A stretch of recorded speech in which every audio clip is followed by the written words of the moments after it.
Par une soirée pluvieuse, une adolescente au grand cœur aide un homme d'affaires en détresse, ignorant que ce petit acte de gentillesse changera sa vie à jamais. Ava ne s'attendait pas à ce qu'aider un inconnu puisse bouleverser son existence. Elle n'avait aucune idée de qui il était réellement, ni comment leur brève rencontre remettrait en question des préjugés profondément enracinés, défierait des croyances puissantes et déclencherait une transformation inattendue. Mais lorsqu'elle se réveille le lendemain matin face à une surprise bouleversante, elle comprend que son geste a mis en marche quelque chose de bien plus grand. Avant de commencer, n'oubliez pas de vous abonner et d'activer la cloche pour plus d'histoires incroyables. La nuit était froide, et la pluie tombait sans relâche sur la petite ville. Les lampadaires vacillaient tandis qu'Ava rentrait chez elle après son travail à mi-temps, son sac à dos usé jeté sur une épaule. Elle resserra sa veste autour d'elle, essayant de se protéger du froid et de l'humidité. Quelques rues plus loin, une luxueuse voiture noire était immobilisée sur le bas-côté, ses feux de détresse clignotant faiblement. À l'intérieur, Ethan Carter serrait le volant, la mâchoire crispée. Son moteur s'était arrêté quelques minutes plus tôt, le laissant bloqué dans un quartier qui lui était totalement inconnu. Il vérifia son téléphone, aucun signal. À chaque voiture qui passait sans s'arrêter, sa frustration augmentait. Ava ralentit en apercevant l'homme debout à côté du véhicule.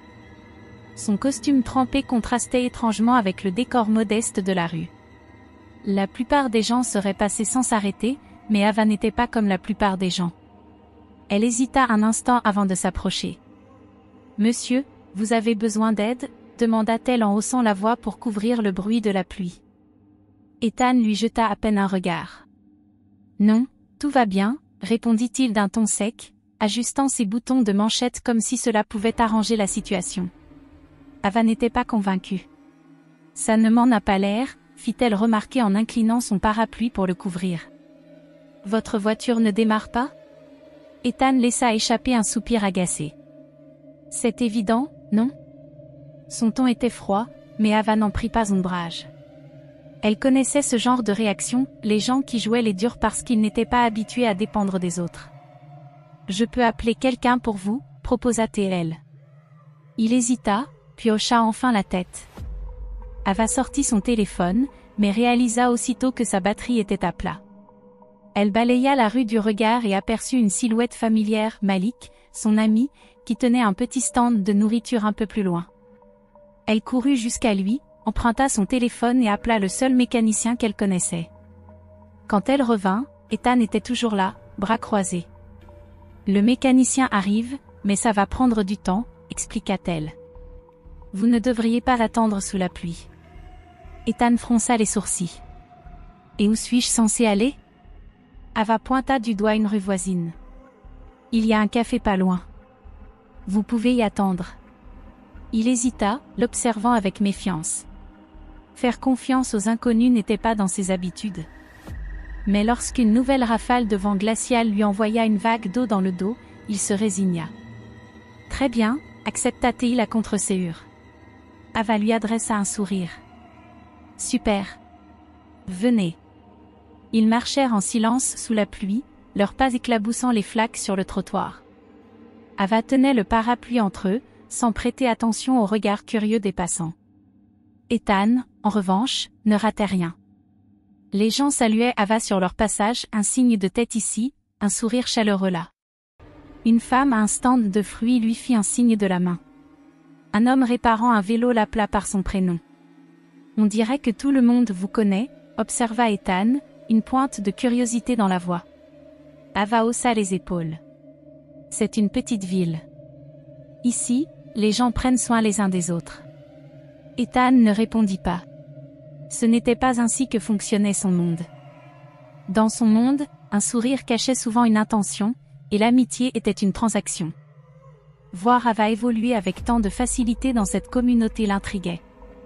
Ils arrivèrent au café, un petit endroit chaleureux aux fenêtres embuées, dont l'enseigne lumineuse clignotait légèrement. Ethan hésita à entrer. « Vous n'êtes pas obligé de venir, » dit Ava, devinant son hésitation. « Mais il fait chaud, et leur café est bon. » Après un instant, Ethan se décida à entrer. L'odeur du pain frais et du café torréfié emplit l'air. Quelques clients étaient assis à des tables en bois, bavardant à voix basse. Ethan se sentait étranger à cet endroit, mais Ava avançait comme si elle était chez elle, parce qu'elle l'était. Elle sortit quelques billets froissés de sa poche. « 2 cafés, s'il vous plaît, dit-elle au serveur. Ethan haussa un sourcil. « Ce n'est pas nécessaire, vous savez. »« Je sais, » répondit-elle avec un petit sourire. « Mais j'en ai envie. » Ethan ne protesta pas, mais quelque chose le troubla. Personne ne lui offrait jamais rien sans rien attendre en retour. Ils s'installèrent à une petite table, et Ethan prit une gorgée de son café. Ce n'était pas le mélange raffiné auquel il était habitué, mais il était chaud, et c'était suffisant pour le moment. Il jeta un coup d'œil à Ava. « Pourquoi m'avoir aidé ?» Ava tourna lentement sa cuillère dans son café, pensive. « Mon père disait toujours que si tu peux aider quelqu'un, tu dois le faire. Peu importe qui il est. » Ethan s'adossa à sa chaise. « C'est une belle idée. Mais le monde ne fonctionne pas comme ça. » Ava sourit doucement. « Peut-être que c'est pour ça qu'il va si mal. » Ethan n'eut rien à répondre à cela. Avant qu'il ne puisse ajouter quoi que ce soit, une voix rugueuse les interrompit. « Et, gamine !» Ils levèrent les yeux et virent le propriétaire du café, un homme d'âge mûr avec une grosse moustache et un air sévère. Son regard s'attarda sur le costume trempé et la barbe naissante d'Ethan, et son expression se durcit. « On ne fait pas la charité ici, » déclara-t-il sèchement. Ethan resserra sa prise sur sa tasse. « Pardon ?» Le propriétaire croisa les bras. « Je ne sais pas ce que vous essayez de faire, mais ici, ce n'est pas un refuge. Si vous ne pouvez pas payer, vous partez. » Les yeux d'Ava s'écarquillèrent. « Attendez, il n'est pas. » Ethan se leva brusquement, faisant grincer sa chaise sur le sol. Il sentait les regards peser sur lui, les jugements silencieux, les suppositions. Il avait bâti un empire, dirigé des salles pleines de cadres supérieurs, et pourtant, à cet instant, rien de tout cela ne comptait. Il ne voyait que ce qu'il voulait voir. Ava se leva aussi, sa voix ferme. Il a payé son café. Et même s'il ne l'avait pas fait, traiter quelqu'un comme ça, c'est mal. Le propriétaire la fixa, puis Ethan, avant de hausser les épaules avec mépris. Très bien. Mais pas d'ennui. Ethan ne perdit pas une seconde de plus. Il attrapa son manteau et se dirigea vers la sortie. Ava le suivit, le cœur battant. Dehors, la pluie s'était calmée, mais la colère d'Ethan, elle, ne s'était pas apaisée. Il laissa échapper un souffle dur, regardant la rue déserte. « J'aurais dû m'y attendre, » murmura-t-il. Ava secoua la tête. « Non. Tu devrais t'attendre à mieux. » Pour la première fois de la soirée, Ethan ne trouva rien à répondre. Ethan sortit dans la nuit, la porte du café se refermant derrière lui. L'air froid ne fit rien pour apaiser la chaleur qui montait en lui. Il avait déjà été insulté auparavant, mais cette fois, c'était différent. On ne le jugeait pas pour ses décisions, ses tactiques commerciales ou sa richesse. On le jugeait pour son apparence, comme un homme qui n'avait rien. Ava le rejoignit, les mains enfoncées dans les poches de sa veste fine. « Je suis désolée pour ça, » dit-elle d'une voix plus douce. « Les gens ici, ils ont vite fait de juger. » Ethan laissa échapper un rire amer. « Tu n'as pas à t'excuser pour eux. » Ava soupira. « Je sais. C'est juste que, ça ne devrait pas être comme ça. » Elle donna un coup de pied dans un caillou sur le trottoir avant de lever les yeux vers lui. Les gens sont tellement enfermés dans leurs préjugés. Ils pensent tout savoir de quelqu'un en un seul regard. Ethan hocha la tête sans répondre. Pendant un moment, ils marchèrent en silence, la pluie dégoulinant du bord de leur manteau. Puis Ava reprit la parole, avec une détermination discrète dans la voix. « Un jour, je veux partir d'ici. Aller à l'université. Faire quelque chose de ma vie. » Ethan la regarda. « Qu'est-ce qui t'en empêche ?» Elle rit doucement, secouant la tête. « L'argent, surtout. C'est difficile de poursuivre ses rêves quand on essaie simplement de joindre les deux bouts. » Ethan haussa un sourcil. « Les rêves, c'est pour ceux qui peuvent se les payer. » Ava s'arrêta net. Ethan fit encore quelques pas avant de remarquer son absence. Lorsqu'il se retourna, il la vit qui le regardait, une lueur de déception et de curiosité dans les yeux. « Je ne crois pas ça, dit-elle. Et au fond, je ne pense pas que toi non plus. » Ethan soutint son regard un instant, puis détourna les yeux. Il avait passé des années à bâtir son empire, à grimper plus haut, à gagner plus. Mais là, debout sous la pluie, épuisé, il se demanda « Est-ce que ça en valait la peine ?» Avant qu'il ne puisse répondre, une voix les interrompit depuis l'autre côté de la rue. « Ava, te voilà !» Ils se retournèrent pour voir une femme plus âgée s'approcher, son manteau serré autour d'elle. Madame Lawson, une voisine d'Ava, toujours protectrice envers elle. La vieille femme sourit à Ava mais jeta un regard méfiant à Ethan. « J'espérais te voir avant de rentrer, ma chère. Tu sais que je m'inquiète quand tu rentres tard. » Ava sourit. « Je vais bien, Madame Lawson. J'aidais juste quelqu'un qui était coincé sous la pluie. » Madame Lawson regarda Ethan encore une fois avant de murmurer à Ava. « Fais attention, ma fille. Ces gens-là, ils prennent ce qu'ils veulent et laissent le reste derrière eux. » Ethan se raidit. Il avait déjà entendu ces mots dans des dîners mondains, dans des chuchotements lors de galas de charité. Ava fronça les sourcils. « Madame Lawson, ce n'est pas juste. » Mais avant qu'elle ne puisse continuer, le téléphone qu'elle avait emprunté vibra dans sa main. Elle regarda l'écran. Le mécanicien est là. Ethan ajusta son manteau. « Je devrais y aller. » Ava hésita, puis hocha la tête. « D'accord. » Un instant, il sembla vouloir ajouter quelque chose, mais il se contenta de lui adresser un bref signe de tête avant de se tourner vers sa voiture. Ava le regarda s'éloigner, envahie par une étrange sensation. Elle l'avait aidé. Mais l'avait-elle vraiment atteint? Cette nuit-là, Ethan était allongé dans le lit king size de sa suite d'hôtels luxueuse, fixant le plafond. Les lumières de la ville scintillaient à travers les grandes fenêtres, projetant de longues ombres dans la pièce. Il aurait dû être soulagé. Sa voiture était réparée. La nuit était terminée. Mais son esprit restait accroché aux événements de la soirée. La gentillesse d'Ava. Le jugement du propriétaire du café. L'avertissement de Madame Lawson. Et la façon dont Ava avait parlé de ses rêves, des rêves qu'elle n'atteindrait peut-être jamais, non pas par manque d'ambition, mais parce que le monde avait mis un prix sur l'opportunité. Ethan avait passé sa vie à prouver que la richesse signifiait le pouvoir. Mais ce soir, pour la première fois, il se demandait si l'argent pouvait changer quelque chose de plus profond. De l'autre côté de la ville, dans une petite maison faiblement éclairée, Ava était assise à la table de la cuisine avec sa mère.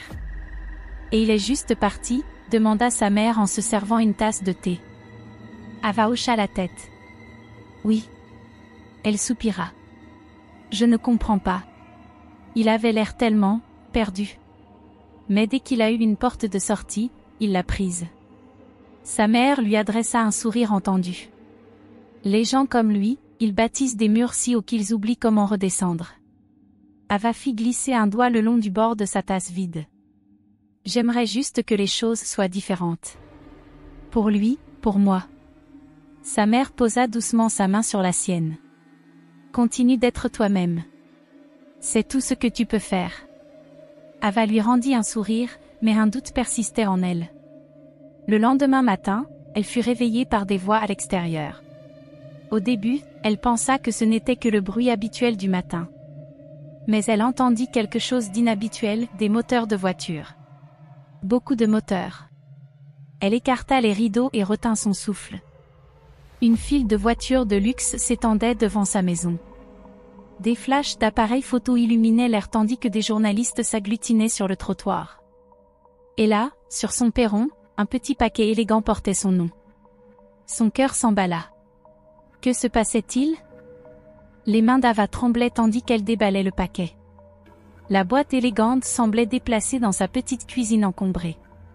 Sa mère se tenait à proximité, observant avec une anticipation silencieuse.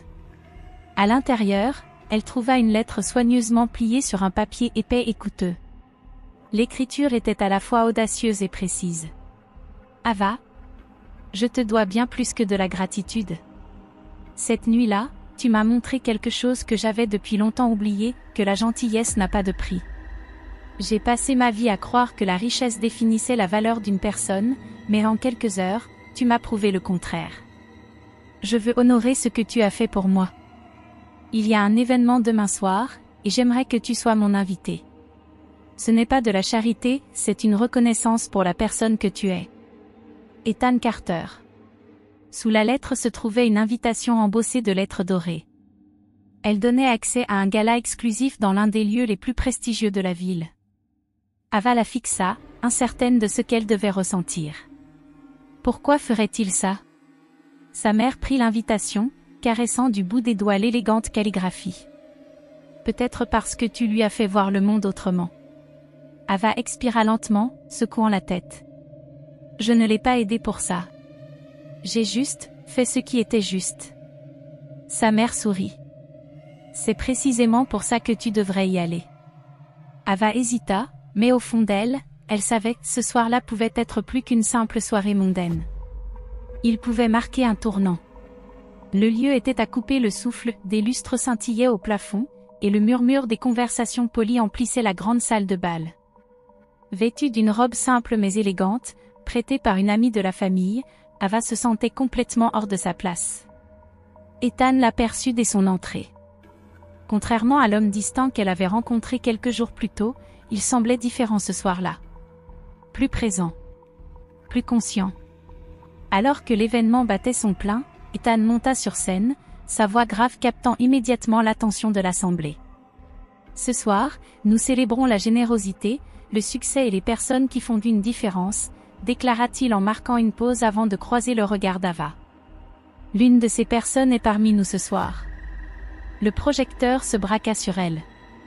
Des murmures parcoururent la salle.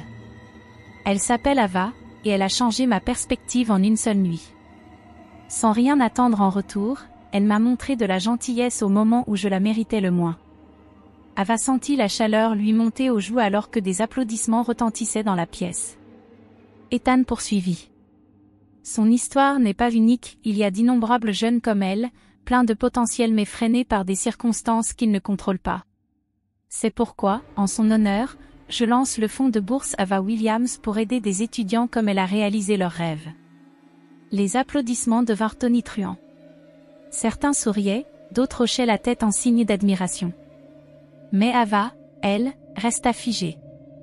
Puis, lentement, elle se leva. Un silence s'abattit sur la foule lorsqu'elle s'avança et prit le micro. « Merci, dit-elle d'une voix assurée. Cela signifie beaucoup. Mais... » Elle inspira profondément, balayant la salle du regard. Des visages remplis de richesse et de privilèges l'observaient. « Et les autres ?» continua-t-elle. « Qu'en est-il des jeunes qui ne seront jamais sous les projecteurs? Des familles qui travaillent 2 fois plus dur et qui luttent encore ?» La salle était à présent silencieuse. Des yeux s'écarquillèrent. Certains échangèrent des regards mal à l'aise. « Je suis reconnaissante pour cette opportunité, » poursuivit-elle. Mais une seule bourse ne change pas le fait que des gens comme moi se battent chaque jour pour obtenir ce que d'autres ici tiennent pour acquis. Ces mots flottèrent dans l'air, lourds de vérité. Ethan expira lentement, serrant le bord du pupitre. Il s'attendait à de la gratitude. Pas à un défi. Mais en regardant Ava, sa posture ferme, son honnêteté sans faille, il comprit quelque chose. Elle avait raison.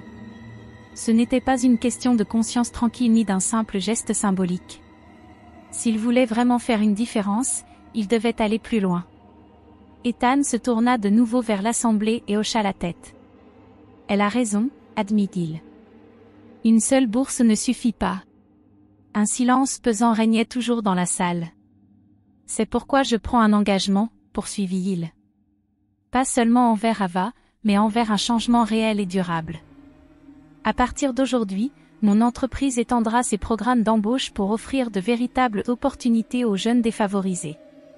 Et nous augmenterons nos investissements dans les communautés, non pas comme un acte de charité, mais comme une responsabilité. » Une vague d'émotion balaya l'assemblée. Certains applaudirent. D'autres acquiescèrent, pensifs. Ava croisa le regard d'Ethan. Pour la première fois, elle ne voyait plus seulement un homme riche, mais une personne qui écoutait réellement. Ce n'était plus seulement une question d'une nuit. C'était le début de quelque chose de bien plus grand. Ava était assise au bord de son lit, son téléphone vibrant sans arrêt. Des messages affluaient de toutes parts, certains venant d'inconnus la remerciant d'avoir pris la parole, d'autres d'étudiants qui, pour la première fois, se sentaient vus et entendus. Elle faisait défiler cet incroyable flot de soutien, encore en train de digérer tout ce qui venait de se passer. Quelques jours plus tôt, elle enchaînait encore les services dans un petit dîner, préoccupée par ses frais de scolarité. Maintenant, elle était au cœur d'une discussion bien plus grande qu'elle. Pendant ce temps, Ethan passait déjà à l'action. Le fonds de bourse n'était que le début. Il réunit son conseil d'administration et réorienta les ressources de son entreprise pour financer des programmes de stage et des initiatives communautaires. Pour la première fois depuis des années, ses décisions n'étaient plus seulement dictées par le profit. Le lendemain matin, une silhouette familière apparut à la porte d'Ava, le propriétaire du café qui avait refusé de servir Ethan ce soir-là. Il semblait mal à l'aise, serrant sa casquette entre ses mains. J'ai vu les infos, murmura-t-il. Je ne savais pas qui il était. J'ai eu tort. Ava l'observa un instant avant de s'écarter pour le laisser entrer. Plus tard dans la semaine, Ethan fit un geste inattendu. Plutôt que de nourrir de la rancune, il investit discrètement dans les petites entreprises du quartier d'Ava, y compris le café. Pas de discours. Pas de communiqué de presse. Juste des actes concrets. Les semaines passèrent, et Ava s'adapta à sa nouvelle vie. Elle était enfin à l'université, un rêve qu'elle n'avait osé qu'effleurer. Mais même en assistant aux cours et en étudiant tard dans la nuit, elle n'oublia jamais d'où elle venait. La bourse lui avait allégé un fardeau, mais elle savait que d'autres continuaient de lutter. Alors, elle utilisa sa voix, plaidant pour plus de justice et d'égalité des chances partout où elle le pouvait. Ethan, lui aussi, avait changé. Il ne voyait plus la richesse comme une simple mesure de pouvoir, mais comme une responsabilité qu'il avait trop longtemps ignorée.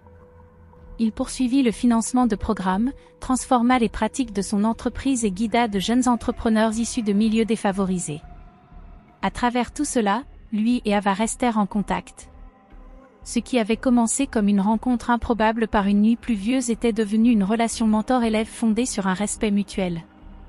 Il lui apprenait les rouages du monde des affaires et du leadership, tandis qu'elle lui rappelait constamment que le véritable changement devait commencer avec les gens, pas avec les profits.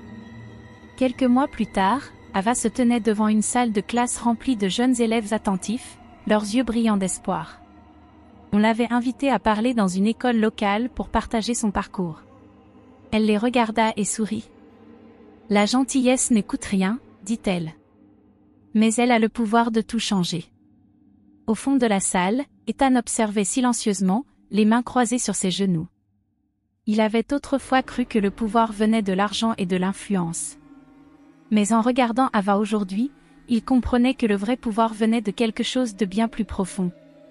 Elle avait cru en la bonté quand personne d'autre ne le faisait. Elle avait défendu ce qui était juste, même lorsque c'était inconfortable. Et en faisant cela, elle avait changé non seulement sa propre vie, mais la sienne aussi. Alors que les élèves applaudirent et qu'Ava descendit de l'estrade, elle croisa le regard d'Ethan. Il lui adressa un léger hochement de tête, empli de fierté discrète. Elle avança, son avenir aussi lumineux qu'infini. Et tandis que l'écran s'obscurcissait, une vérité demeurait, la justice, la rédemption et la gentillesse pouvaient changer des vies d'une manière que personne n'aurait pu prévoir.